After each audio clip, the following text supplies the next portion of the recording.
A napokban néztem egy nagyon jó podcastet, ami az alvás témakörrel foglalkozik, és annyi jó gondolat volt benne, amit a saját életemre is ki tudok vetíteni, hogy úgy gondoltam, hogy ezt elhozom nektek, beszélek róla, és reagálok egyes számomra tetsző részekre, és kiemelem azokat. Amúgy felvezetésképpen azt el akartam mondani, hogy nálam a Zimmerstunde amúgy egy nagyon jellegzetes szó volt mindig is. Én ugye amikor vendéglátoztam, akkor általában bontott műszakban dolgoztam, tehát délelőtt és este, és általában déltől 6-ig, hát pontosabban én nagyjából fél 1-től fél 6-ig Zimmerstundén volt, tehát ez volt a pihenő időszakom, és ilyenkor hát mi más tudtam csinálni, egy csomószor aludtam is. És amikor hazaköltöztem 2018-ban, és elkezdtem ezt a vállalkozást csinálni, akkor én ezt hoztam magammal tulajdonképpen egy csomó más mentalitás mellett ezt is, és én a mai napig, ha úgy van, akkor ebéd utáni időszakban, vagy valamikor délután szoktam amúgy aludni, kvázi Zimmerstundézni, így szoktam mondani. Emlékszem, volt egyszer egy olyan, hogy valamikor a múlt nyáron Kira hívott, lefeküdtem egy 10 percre, vagy egy rövidebb alvásra, és hívott Kira, ránéztem az órámra, hogy ő hív, ránéztem, hogy még van 8 percem az időzítőből az alvásomba, és így kinyomtam. És akkor visszahívtam 15 óra 02 körül, hogy na csáó, mondd, hogy mit szerettél volna, csak bocs, hogy aludtam, és totál ki voltak ezen akadva, a Milán ilyenkor mindig beszól nekem, meg bekiabál valami hülyeséget. Nyilván ők ezen kiakadnak, mert teljesen más ritmusban élnek, meg ugye 2 gyerek is ott van, de szóval azt akartam ebből kihozni, hogy én a mai napig csinálom ezeket a délutáni alvásokat, amikor időm engedi, illetve amikor amúgy szükségem van rá, tehát amikor a testem jelzi, hogy kell, amikor kimerítem magam. Amikor 18-ban ugye elkezdtem itthon vállalkozósdit csinálni, akkor emlékszem, a Morgansbe bejártam mindig meetingekre, és nagyon gyakori volt, hogy én 10-11-kor még úgy köszöntem, hogy Morgan, és akkor az Enikőjék meg a lányok mindig kiakadtak, hogy nekik már a fél napjuk lement, én meg idejövök ekkor és reggelt így köszönök, hogy miért. És akkor mondtam, hogy hát én most keltem nemrég. Szóval akkoriban amúgy sokkal kevésbé tudatosan aludtam, és sokkal több időt aludtam, meg sokkal később feküdtem le, tehát ez még nem volt annyira jó. Most már amúgy, hogy az életmódváltásba így belekezdtem az elmúlt 1-2 évben, az alvás az egy ilyen pillére az egésznek, és nagyon odafigyelek rá, hogy én a napi 7 órát, 6. ha szakad, azt töltsem alvással, tehát tudjak úgy aludni, hogy szeretnék.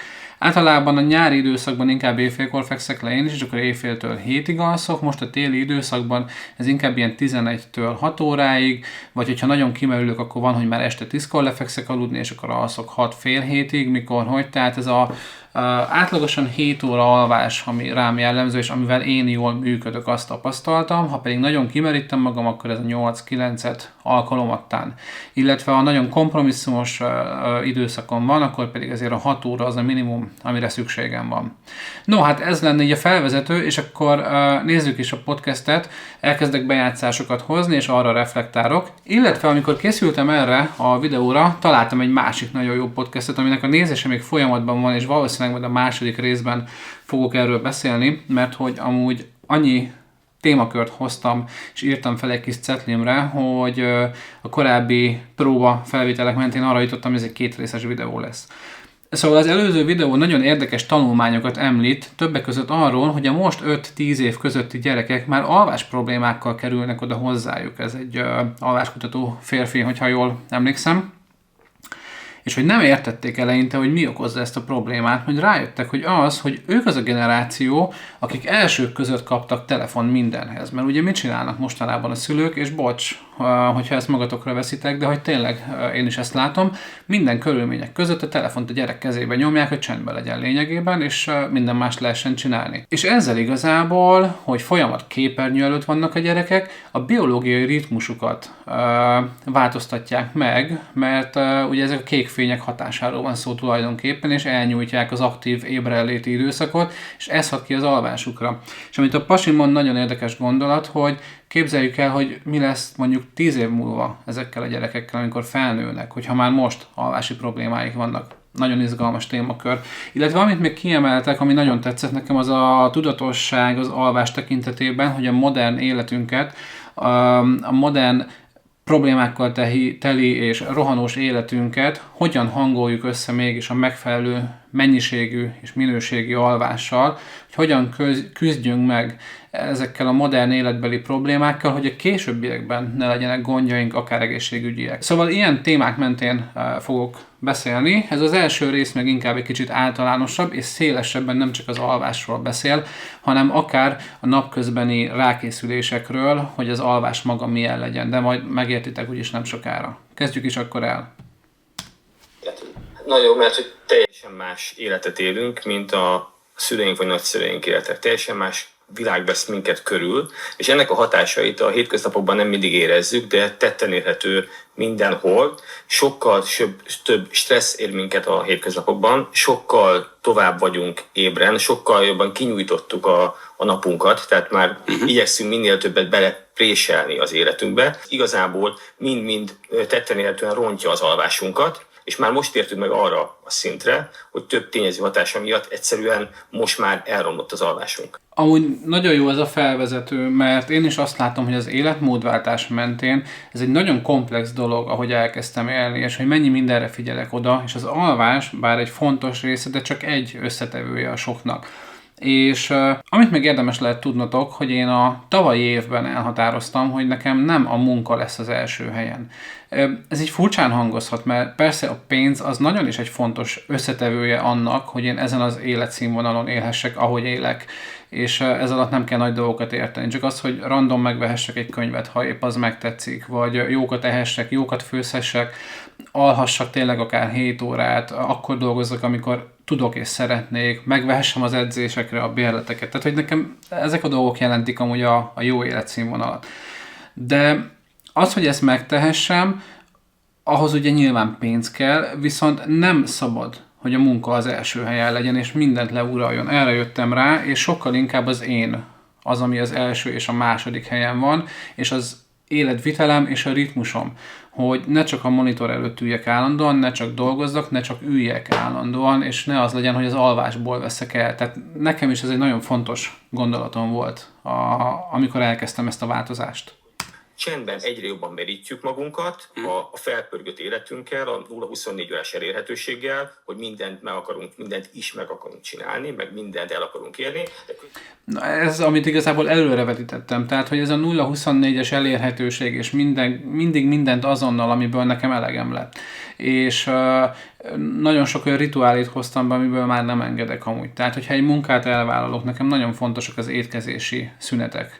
Én egy nap 5-ször étkezek, reggeli, 10 órai, ebéd, uzsonna, vacsora, illetve ugye az alvásidő is nagyon fontos, az, hogy a reggeli rutinomat meg tudjam csinálni, tehát a munkakezdés is nagyon fontos, és egészen ehhez hangoltan igazítok be mindent, és nem vagyok már hajlandó 0-24-ben elérhető lenni.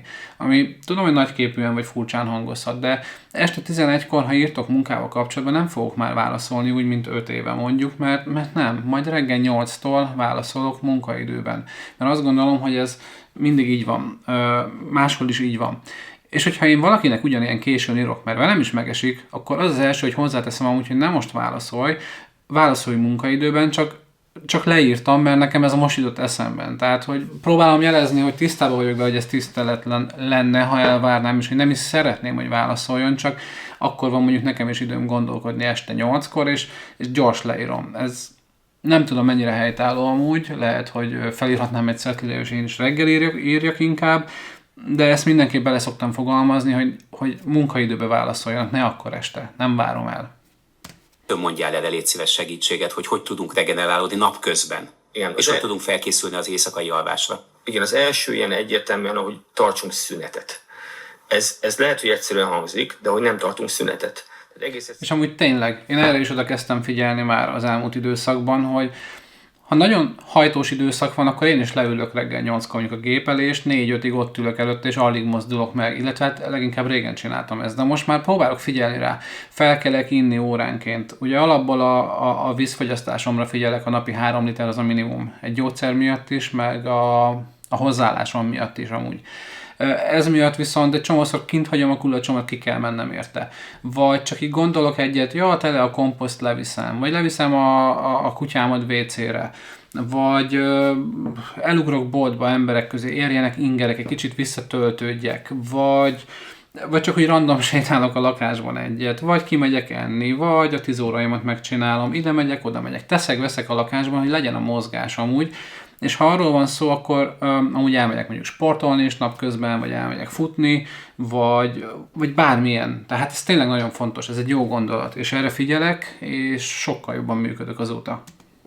Még jobb, hogyha kimegyünk egy parkba, nézzünk egy fát, tehát a természethez közel vagyunk, ezek be tudják kapcsolni ezeket. Ezt nehéz valószínűleg megcsinálni, hogyha az embernek egy olyan főállása van, bár nem lehetetlen, mert egy erkélyre, mondjuk ha Peti munkahelyéből indulok, és simán ki lehet menni, ki tud menni minden órában egy 5 percre az erkélyre, a friss levegőre, megnézni a város forgalmát, és bambulni egy kicsit. Azt szokták ilyenkor mondani, bocsánat, csak képviselem a nézőket, erre nekem nincs időm. Ez mennyi idő kellene, hogy legyen? Attól függ, hogy mit.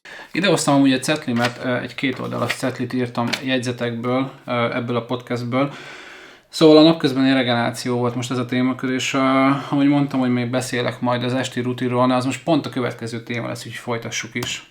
Hogy milyen munkát végzünk például. Egy fizikai a dolgozónak például, ugye neki tényleg le kell ülni, és ugye azt kell csinálni, hogy mondjuk a napjában mondjuk rendszeresen, attól függ, hogy mennyire terheli magát, de tényleg pihennie kellene napközben is, mondjuk 15 perceket mondjuk óránként, másfél óránként, de ugyanez igaz a tudásmunkásokra, és akik meg számítógép előtt ülnek, tehát ugye akik irodai munkát végeznek például, tehát ott is fontos az, hogy az meg egy kognitív terhelés, az agyunkat terheli, tehát hogy a körülbelül ilyen óránként 10-15 perc, vagy másfél óránként egy ilyen időszakra mindenkinek szüksége van.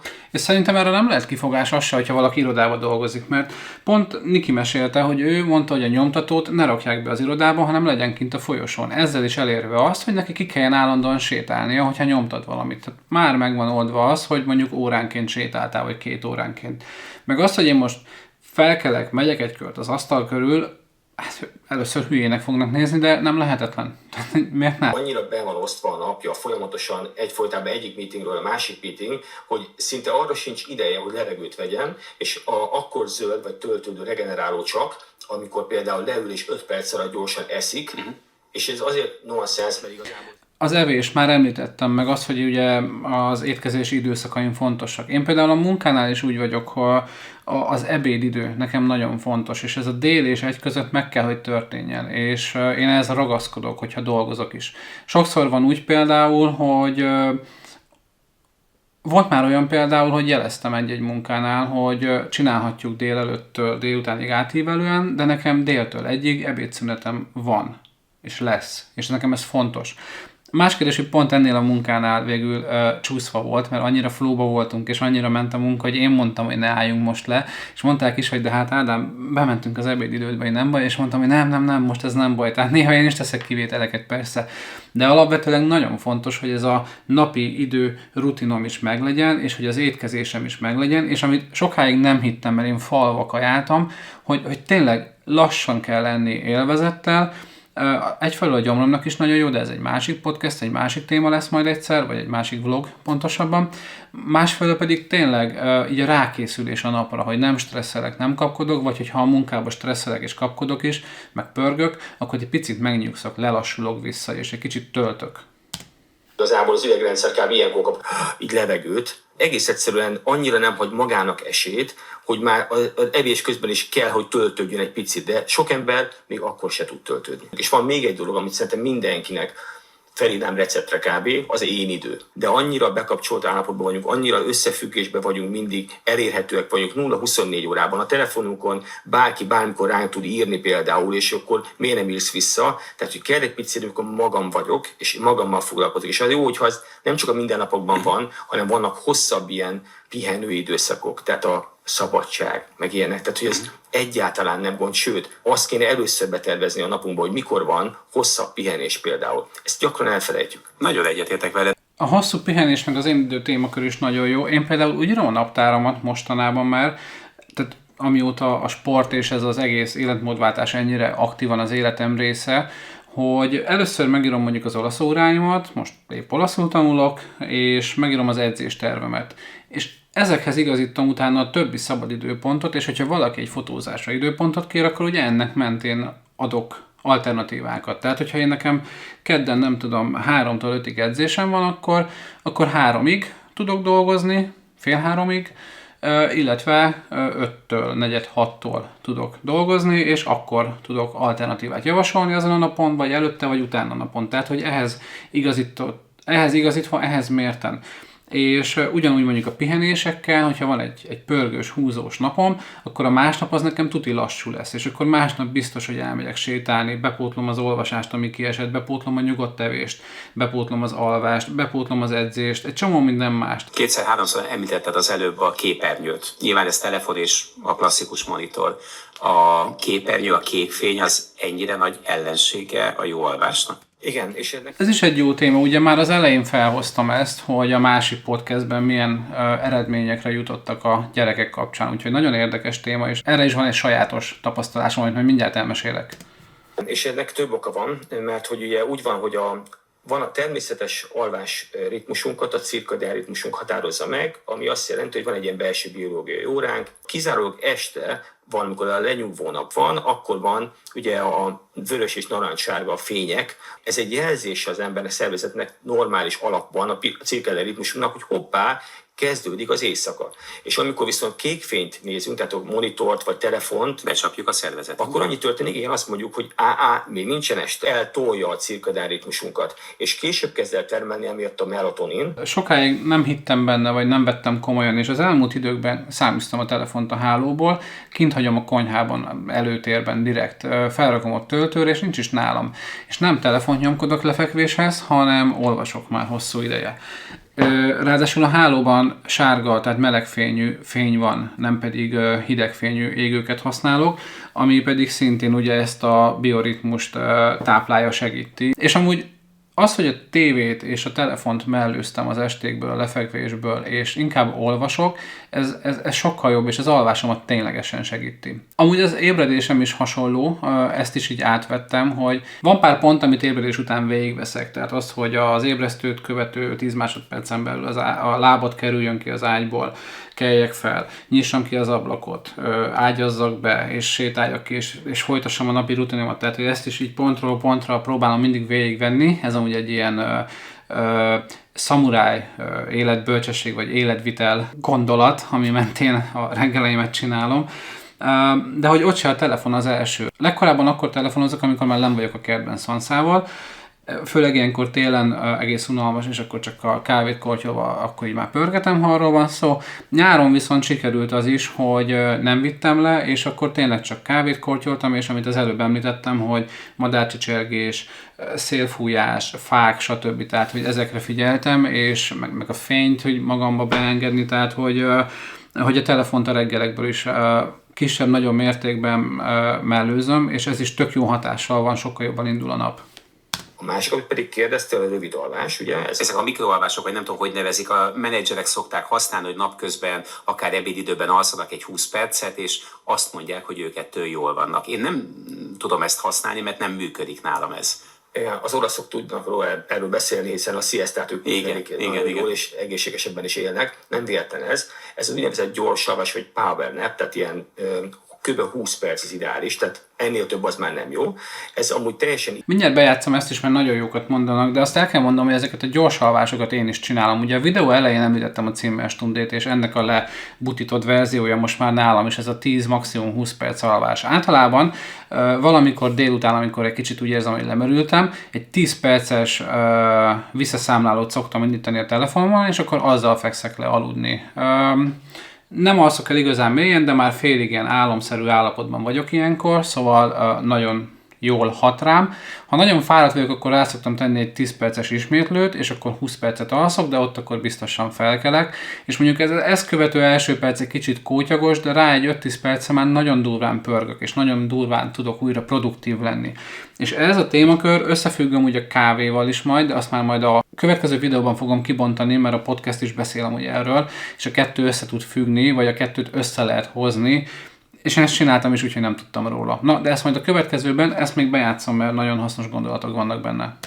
Teljesen ideális abból a szempontból, hogy megint a cirkadián ritmusra visszatérve, attól függően milyen kronotípusunk van, hogy bagyok vagyunk, vagy pacsirták, de mindenkinek van az ébredés után mondjuk egy 6-8 órával egy mélypontja. Addigra lemerülünk. Igen, ez merülünk egyet, igen. És utána van egy visszapattanás, ez belénk van kódolva, csak ugye Na ezt egyébként az őseink így csinálták. Így csinálták, Nagyapám így még délután, ebéd után szépen. Ez is nagyon érdekes tapasztalás így belegondolva, hogy nekem apám csinálta ezt mindig. Tehát a vasárnapok, én tisztán emlékszek rá, hogy ő reggeltől ebédig, 11 délig kint dolgozott a kertbe, fát vágott, hegesztett valamit, bármit, tehát ilyen fizikai munkát, az a lényeg a ház körül. Bejött ebédet, és ő utána elment lefeküdni, aludni egy órát. Aludt egy órát, majd ment ki vissza a kertbe, és folytatta a munkát. Tehát, hogy amúgy nekem ez a szocializációs mintám, és amúgy gyerekkorom óta, hogy ez az ebéd utáni alvás, vagy ha szélesebben nézzük, akkor a délutáni alvás. Na ennyi lett volna amúgy az első rész, amit összeírtam. A következő részre még, amit felírtam, az az éjfél előtti alvásnak a mítosza, igaz vagy nem igaz.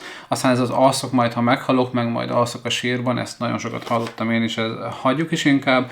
Az alkohol és az alvásnak a kapcsolata, a kávé és az alvás kapcsolata, aztán a belső feszültségek és a rossz szokások, és ezeknek a kihatása az alvásra, valamint a mozgási szokások, és az alvás párosa, valamint az esti szokások, és az a tudatosság témaköre, amit még felírtam a következő videóra, amiről beszélni fognak, és akkor amire még így reflektálni szeretnék. Nyugodtan írjatok kommenteket, kíváncsi vagyok, hogy az elhangzottakra ti mit tudtok mondani, vagy ezeket hogy tudjátok megvalósítani, akár tényleg mondjuk kisgyerek család mellett, vagy 8 órás munkarendben, vagy több műszakos munkarendben, vagy vállalkozóként is akár, hogyha hasonlót dolgoztok, mint én, vagy ha bármi egyéb mást is dolgoztok. Mi a véleményetek? Próbálkoztok ezzel? Tudatosak vagytok-e benne? Mit gondoltok róla? Hülyesége az egész? Mennyi alvásra bírjátok? Írjatok bármit igazából. Beszélgessünk, reagáljunk egymásra, és a következő videóban folytatjuk a témát. Ciao, szevasztok!